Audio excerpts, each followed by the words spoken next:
បាទមានសួរបងប្អូនអរគ្នាថ្ងៃនេះសូមអនុញ្ញាតក្នុងការបកស្រាយជូនបងប្អូនដែលកាន់សាសនាទាំង3សាសនាព្រះពុទ្ធសាសនាគ្រីស្ទានហើយនិងសាសនាអ៊ីស្លាមពាក់ព័ន្ធជាមួយនឹងកៈនេះបាទខ្ញុំលោកកៈនេះទទួលរងគ្រោះ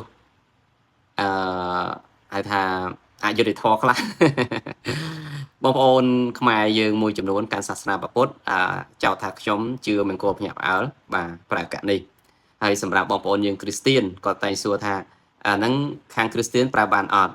គាត់ថាឃើញកៈនឹងត្រីភពដែលជះឃើញបល័យហ្នឹងគឺខាងគ្រីស្ទានគេមកឲ្យប្រើទេហើយងាកទៅបងប្អូនអ៊ីស្លាមគាត់ឆាកសួរថាតើអ៊ីស្លាមប្រើបានអត់ចឹងថ្ងៃនេះគឺដោះស្រាយបងប្អូនដែលកាន់សាសនាទាំង3ទាំងតែម្ដងបាទជាការពិតបងប្អូនយើងពិតជាច្រឡំហើយសូម្បីតែខ្ញុំដំបូងក៏ច្រឡំដែរគឺច្រឡំពាក្យត្រៃភពដែល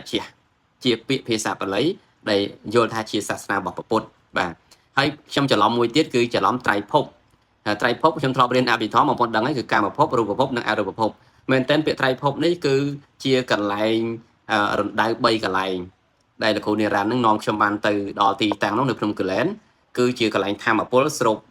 បាទស្រូបធម្មពល3មុំចក្រានណាគឺពីចក្រវាលមកដែលមានធម្មពលខ្លាំងអញ្ចឹងគឺគាត់សើជ្រាវកន្លែងហ្នឹងគឺត្រៃភពហ្នឹងគឺសំដៅដល់ទីតាំង3កន្លែងហ្នឹងឯង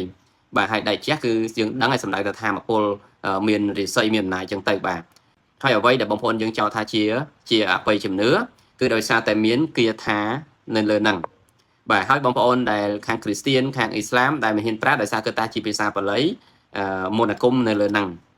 ខ្ញុំសូមបញ្ជាក់កន្លែងហ្នឹងគឺពាក់ព័ន្ធជាមួយនឹងកៈនេះគឺជាកៈធម្មពលបែបវិទ្យាសាស្ត្រដែលផ្សំឡើងដោយរូបមន្តសម័យចក្រភពអង្គរដោយមានរ៉ែធម្មជាតិបញ្ចូលគ្នាជាមួយវិទ្យាសាស្ត្រទើបធ្វើឲ្យកៈនេះមានធម្មពលដែលមានរលកសញ្ញាបងប្អូនសិក្សាពីហៅថា frequency ណាបងប្អូនបាទគឺពាក់ព័ន្ធជាមួយការព្យាបាលសម័យនេះគឺរលកសញ្ញាសម្បី Albert Einstein ក៏បាននិយាយតាំងពីយូរមកហើយថាថ្ងៃអនាគតគឺមនុស្សព្យាបាលឬក៏យកថ្នាំព្យាបាលគឺរលកសញ្ញានៃការព្យាបាលបងប្អូនអាចសាកជ្រាវកន្លែងហ្នឹងបន្តិចដូច្នេះហើយកៈនេះគឺជាកៈព្យាបាលបែបរលកសញ្ញាទៅជួយសម្រួលកន្លែងឈឺជោគចាប់បន្តិចម្ដងរហូតដល់ធូរស្រាលបាទអញ្ចឹងខ្ញុំបញ្ជាក់មកវិញថាកៈនេះមិនមែនសម្រាប់សាសនាពុទ្ធមិនមែនសម្រាប់សាសនាគ្រីស្ទានឬក៏អ៊ីស្លាមនោះទេគឺសម្រាប់ទូទៅតែម្ដងបាទហើយបើសិនជាកៈធម្មពលដែលមានរលកសញ្ញាបែបនេះសម្រាប់សាសនាពុទ្ធចុះអាមេរិកចុះប្រទេសផ្សេងហេតុអីបានមានកៈនឹងដែរអាហ្នឹងដែលបងប្អូនត្រូវសិក្សាណាបាទហើយកន្លងមកបងប្អូនចោទថាខ្មែរយើងមានអបិយជំនឿលើអញ្ចឹងហើយចុះអាមេរិកចុះប្រទេសបារាំងចុះប្រទេសជប៉ុនគេប្រើកៈនឹងដែរនោះប៉ុន្តែស្រុកគេមិនហៅកៈទេគេហៅថាជាបន្តោង pendant quantum បាទ pendant quantum អញ្ចឹងគឺបងប្អូនទាំងអស់គ្នាត្រូវសិក្សាកន្លែងហ្នឹងមកវិញគឺបើសិនជារឿងអបិយជំនឿប្រហែលជាមិនអាចចូលខ្ញុំចុះទេប៉ុន្តែវាជារលកសញ្ញាការព្យាបាលបែបរលកសញ្ញាសម្រាប់បងប្អូនដែលមានបញ្ហាសុខភាពខ្សោយបញ្ហាអាសាកកខ្យល់វិលមុខហើយពិសេសពាក់ព័ន្ធជាមួយនឹងសន្លាក់ដៃជើងគឺប្រើទៅស្រាលតែម្ដងហើយមួយទៀតពាក់ព័ន្ធជាមួយបញ្ហាផ្លូវចិត្តបងប្អូនណាដោយសារតែនេះមានធម៌ពលដែលជា positive វិជ្ជមានគឺទៅជួយកម្ចាត់ភាពអវិជ្ជមានរបស់យើងមិនថានៅក្នុងរាងកាយឬក៏បញ្ហាផ្លូវចិត្តទេគឺអាចជួយបានបងប្អូនគេងមិនលក់គេងមិនស្ងប់រហូតដល់បងប្អូនខ្លះគាត់ឧស្សាហ៍ញ៉ាំថ្នាំជាប្រចាំដើម្បីគេងលក់គឺកៈនេះជួយបានហើយអាចពិសោធន៍បានបងប្អូនណា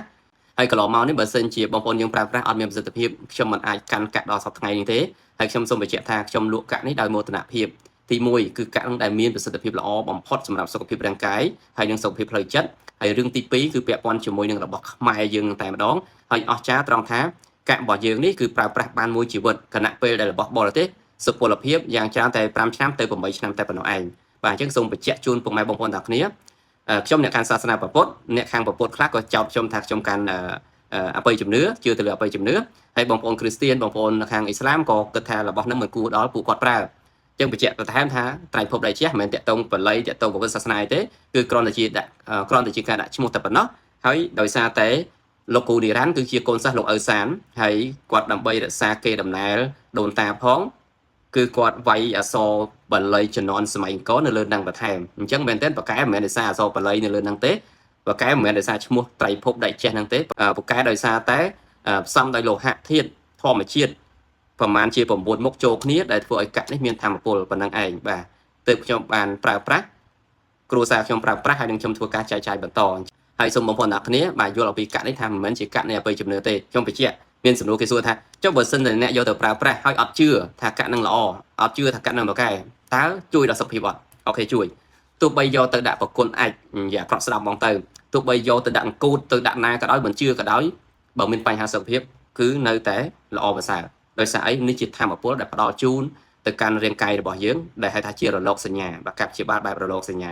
ចឹងអរគុណច្រើនបាទបងប្អូនអរគ្នាដែលបានតាមដានអរគុណcon ơi ơn ơi ông tình cặn này mauប្រើសុខភាពល្អមែនដេកបានចិត្តក៏ស្ងប់ធ្វើអីក៏មានដែលជាចិត្តជាថ្លើមស្រួលខ្លួនអរគុណច្រើន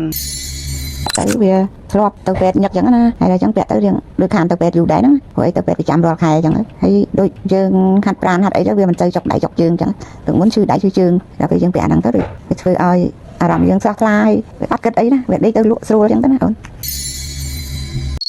អង្គពីបានរបស់ហ្នឹងមកទៅពាក់ពវៀនខ្ញុំក៏ធូរហើយឈឺដៃឈឺជើងឈឺក្បាលឆ្អឹងឆ្អែងក៏ខ្ញុំ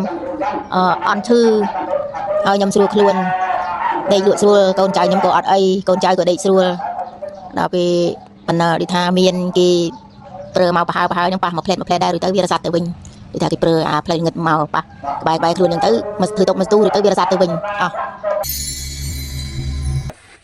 ទិញមុនតាក់ទិញបច្ច័យហ្នឹងពាក់ខ្លួនឯងទៅមកទៅជាតាក់ទៅមានដូចថាស័ក្តិសិទ្ធអញ្ចឹងក៏ទិញឲ្យប្រពន្ធពាក់មួយទៀតហ្នឹងកាក់តូចដូចអាមុនយ៉ាងឯងចា